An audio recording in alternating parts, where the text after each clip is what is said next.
ठाण्यातील राष्ट्रवादीच्या अजित पवार गटाला गळती लागली. आज अजित पवार गटातील ओळा माजुडा विधानसभा क्षेत्राचे युवक कार्याध्यक्ष फिरोज शेख आणि ब्लॉक अध्यक्ष गोशफाक शेख यांनी राष्ट्रवादी काँग्रेस शरद पवार पक्षाचे राष्ट्रीय सरचिटणीस डॉक्टर जितेंद्र आव्हाड आणि जिल्हाध्यक्ष मनोज प्रधान, कार्याध्यक्ष प्रकाश पाटील यांच्या उपस्थितीत पक्षप्रवेश केला.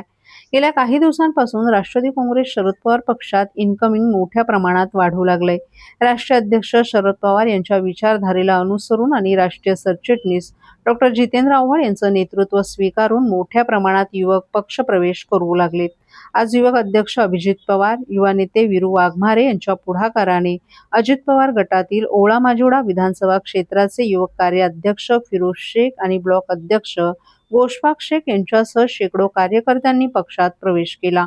डॉक्टर जितेंद्र आव्हाड आणि मनोज प्रधान यांनी सर्वांचं पक्षात स्वागत केलं. यावेळी माथाडी सेलचे अध्यक्ष सचिन पंधरे, महिला कार्याध्यक्ष फुलबानू पटेल, ओबीसी सेलच्या महिला अध्यक्षा मनीषा पटेल, बिपिन गेहलोत आदीही उपस्थित होते.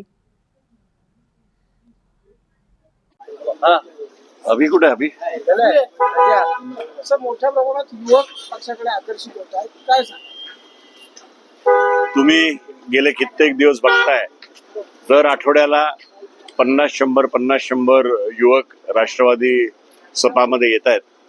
आणि त्याचं खरं कारण आहे की सगळे आव्हाड साहेबांचं नेतृत्व बघून ठाणे शहरात जे विरोधी भूमिका राष्ट्रवादीने घेतली आहे त्याच्याकडे बघून ते आकर्षित होत आहेत.